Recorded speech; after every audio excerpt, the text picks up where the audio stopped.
I know I haven't been on for a long time, and a lot of different things and stories didn't get finished. And I usually have this rotated long ways, but I'm kind of just doing a lot of this somewhat on the spot, but just random inspiration and things that it just had me download my old video maker thing that isn't like the top notch or whatever that I used to have. And just wanted to share some different stuff. It's not necessarily as organized as I used to do things, and I'm hoping to get on here and have a little bit more organized stuff, hopefully sometime soon. But I have been trying to get out of a rut and working on different things and going through a lot of like discrimination and autistic,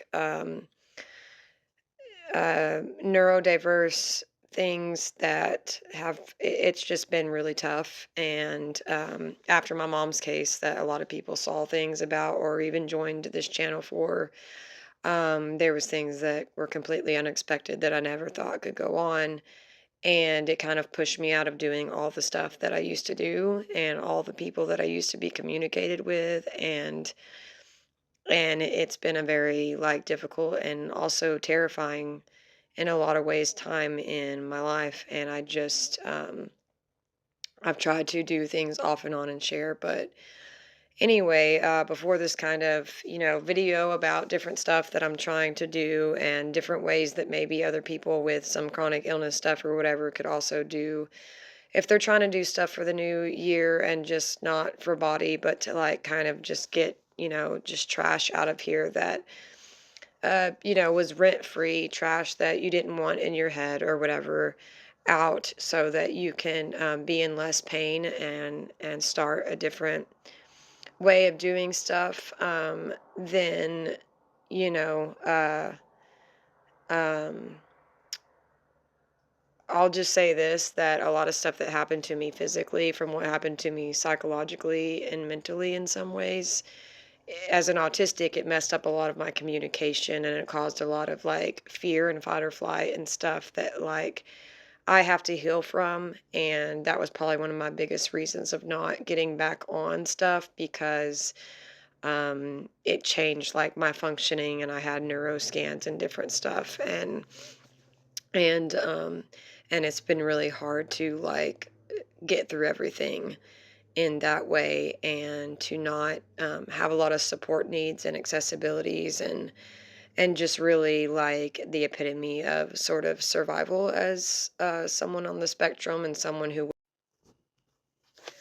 yeah, that cut off. But yeah, everything has just been, it's been pure chaos and very disorganized, and I haven't been able to have like my autistic routines as easily, and I've had to do a lot of extra stuff to work differently to be able to provide as a mother on the spectrum with kids that are neurodiverse and things like that. And I know I'm not the only one, and but just a lot of stuff that that is completely different and unequal, and financially and everything else. And so um, when you're going through something that difficult and it literally starts to burn out your autistic brain and you're fried and you're going through like just really dark or messed up stuff that won't stop,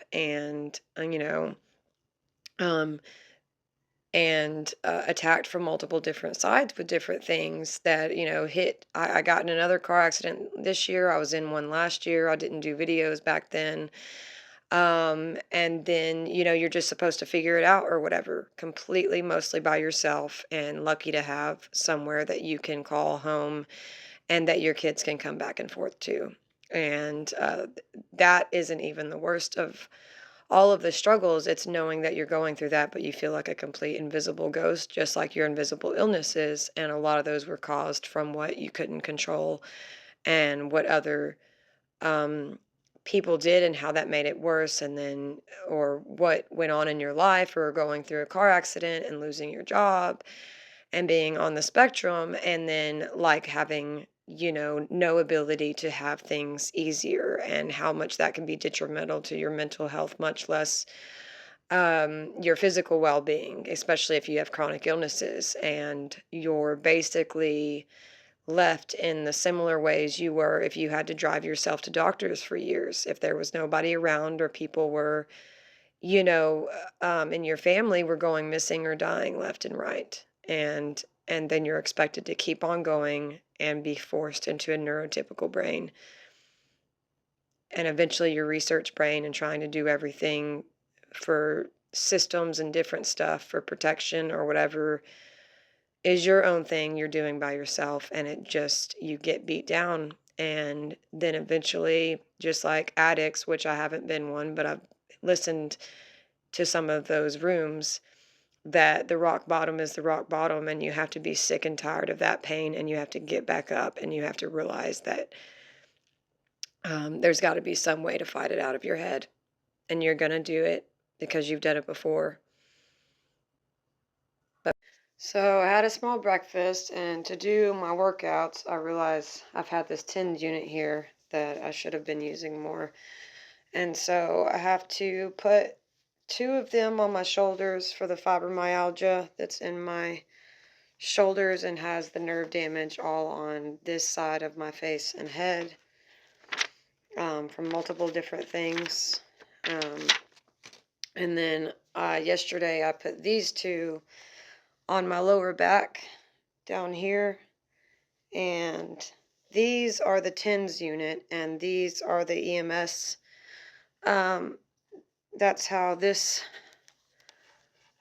thing works. You can choose different things, so it's already on the lower back, and so I just raise it up, and then I can move it up or down on my back and turn it down. You don't want to touch it with your fingers.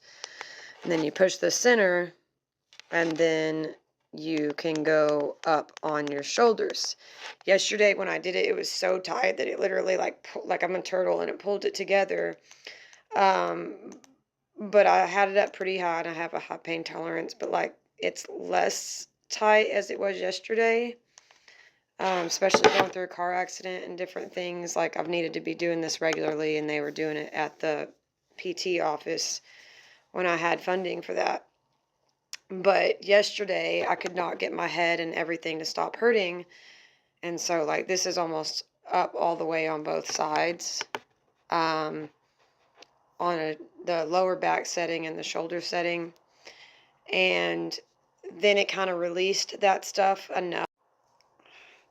Doesn't give me enough time. Ugh, plus it's like I didn't realize how hard it'd be to do these videos and try to do this at the same time. But after it released everything and helped with some of the nerve damage and stuff from different things that happened to me on my head and wrecks and other type of stuff, then it damaged those nerves inside, and different things happened over here that messed up things over here, whatever. And so it kind of like released that pain some, and then I was able to go outside on my mat that I have set up. And then this I can take with me, but you don't want to move around too much. Looks like Atlas is trying to be out there and work out. But I can sit there for 15 to 20 minutes and do this.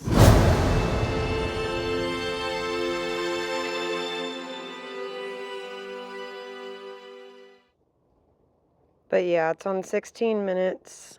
And I know that means you have to sit down for that time. That's the discipline. And then you go out here, and I've got like what says I need to do, which I didn't do all of for Friday. So I'm going to do that and sit on my couch or whatever and let this go. And then it will help with the tension and the fibromyalgia pain enough for me to make it outside to do the workouts.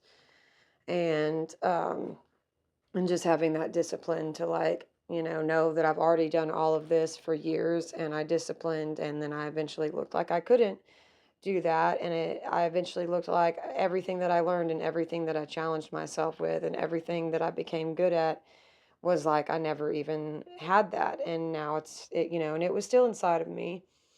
But then I had to do some things different, or I had pain that I didn't have after going through different very traumatic things. And And so then, I got very, very tired and exhausted, and that made it very, very difficult to go back to all the stuff that I used to do to get stronger and to regulate as, an person on the spectrum that's autistic and ADHD and stuff, and then going through some really not great things that made it harder to do so, and then having to go into full survival mode and make it into the places that I needed to, just so that I could get to where I could even do anything, trying to find, places that I could heal enough in. And it's taken, and I wish I did it longer on here or whatever, but it's taken a long time for me to, like, over a year, because I went through a lot more other stuff and everything that some people knew, but it was the wrong ones. And, like, I kept wanting to try and fight and get better and do all the stuff that I learned before, but I wasn't in a place to do that. And there was just so much going on that, like, it was like being a ghost and you're dead or whatever. Um, and then you're trying to keep yourself alive. So how can you get to the point of doing what you need to do? And so now I'm realizing, like, this is what I have to do just so that I can do a workout. And it is something that if I was able to eventually have some sort of gym thing or do that, that I could take it with my car, make sure that it's charged before I go to some sort of class, or Camp Gladiator that I'm going to be starting because they had a free month again. And I've been doing that for like 6 years or so. Um, and doing that to have motivation and energy from other people, not just doing it at home. And every single time that I went through something different, even if it was like stuff that you couldn't imagine, I would end up back in that class. Even if I had injuries or different things or in pain, I would be doing, what I could in the ways that I could without judgment to be a part of that type of group. And that's where I'm going back to. Um, but yeah, this really, it hurts. It hurts. I have a very high pain tolerance, but it hurts. But if I can get through this, and it loosens whatever, and I don't have to feel this as much, then it's not cutting off, my functioning as much, and then I can think and process enough through less pain to be able to get out there and on the mat and touch grass and be outside, which I think is why maybe Camp Gladiator helped me a lot too. It was outside a lot of the times in different temperatures, but it was outside where I didn't feel caged up and confined, because that's how I lived my life too much, was caged up, controlled, and confined. And to be outside different places or to do martial arts in groups of safe people really did help me to, and putting my son in it, to regulate and go through things like that. And so um, there's just a lot that, I wanted to be able to teach people. And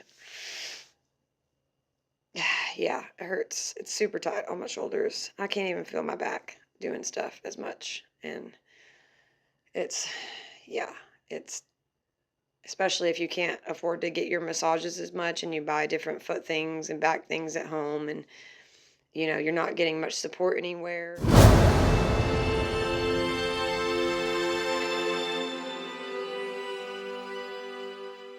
You can walk slow with this TENS unit on, though, if you put it in like certain spots. Then while you're waiting, if you feel a little restless or whatever, or anxiety, or it kind of hurts or something, you can just do a slow walk and try to,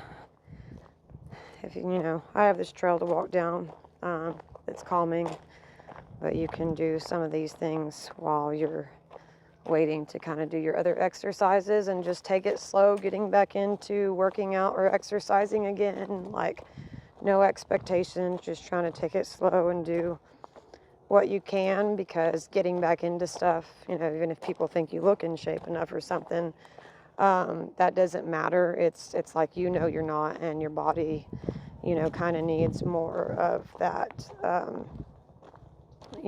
affirmation from yourself so that you can do that. And so it really hurts my shoulders still, but I'm walking down the trail, trying to have better service a little bit. Yeah, but it doesn't feel super, but after I did it and it hurt really bad yesterday, it definitely helped. And it's because whenever you go through certain things, the body keeps score, just like the book that I've read.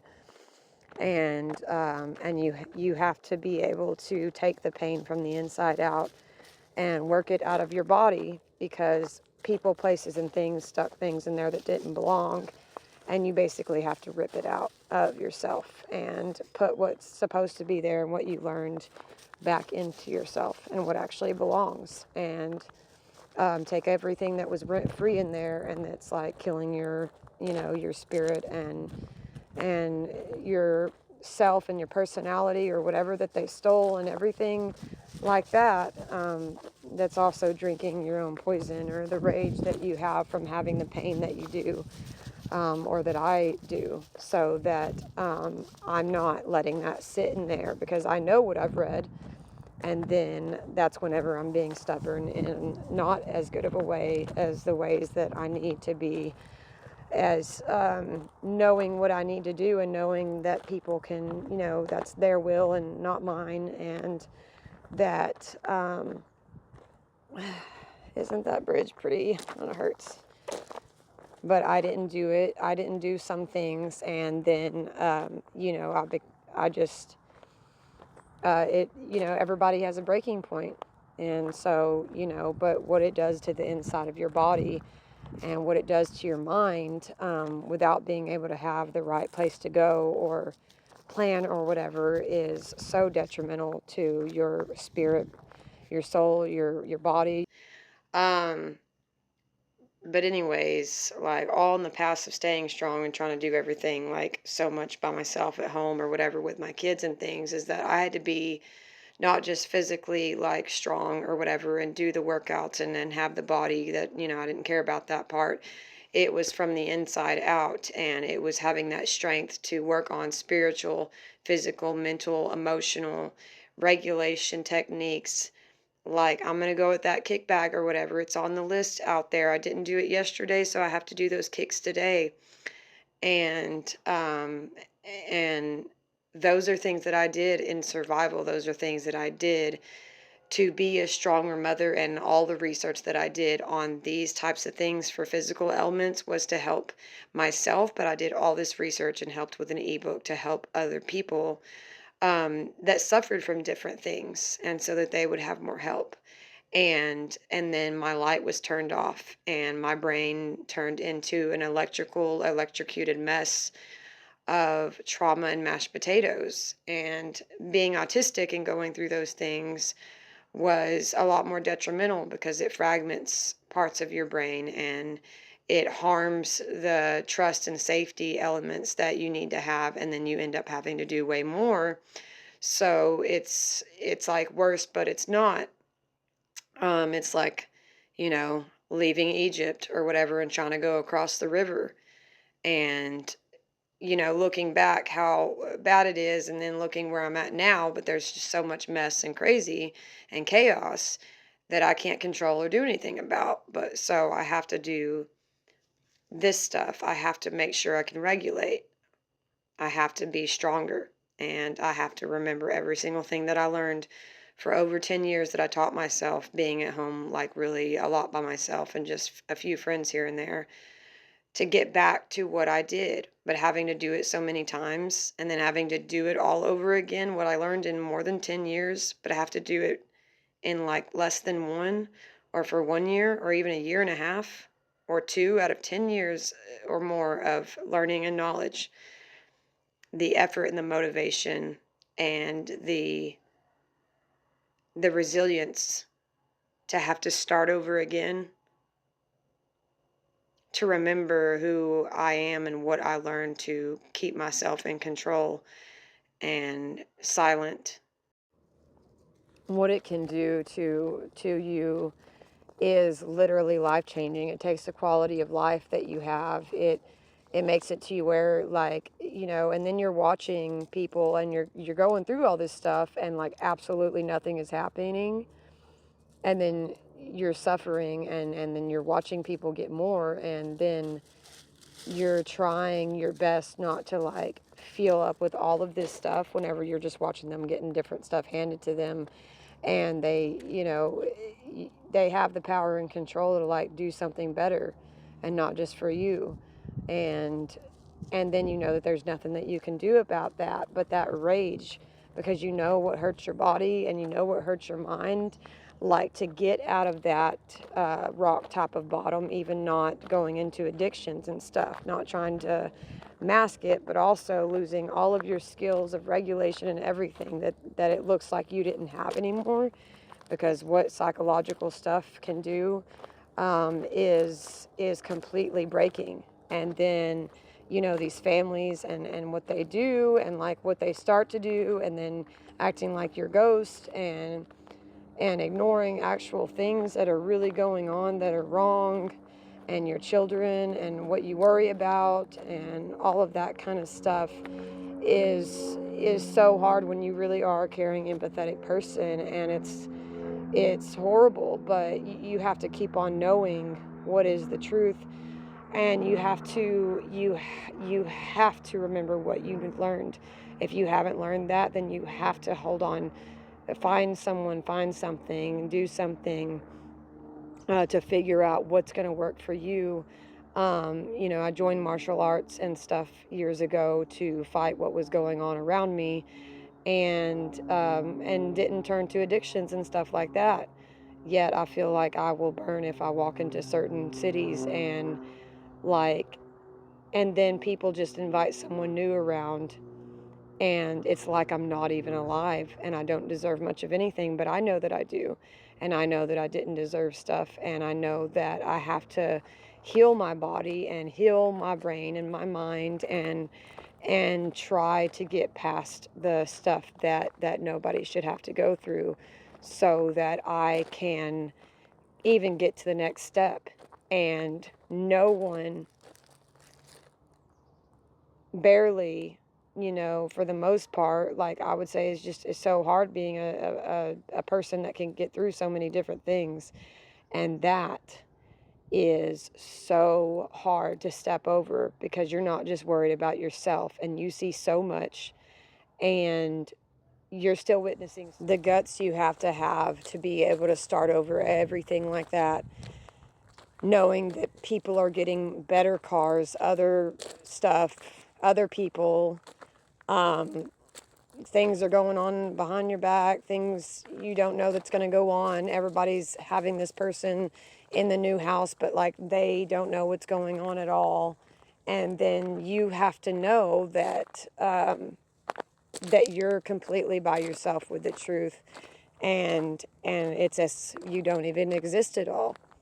And then you have to not exist basically at all, and then try to get yourself off the floor, out of the grave, that you were put in, like chopped up and buried alive. And then once you get out of that, you have to put your fragmented self back together, because you were autistic going through a lot of those things.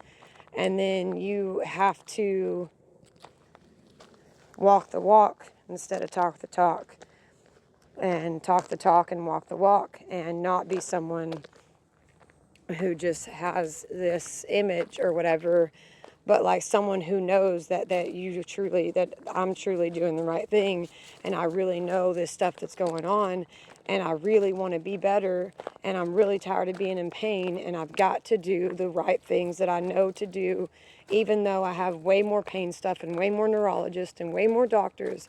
I've got to do the things that I know to do. Having more and more and more and more to do, more to do, more to do, more to do, a lot more to do, and also a lot more pain that I have now than I didn't have before. And then I have to know that, like, I don't get help as much. My kids ride the bus other places. I can't afford to live in certain areas, and I can't live in my own home.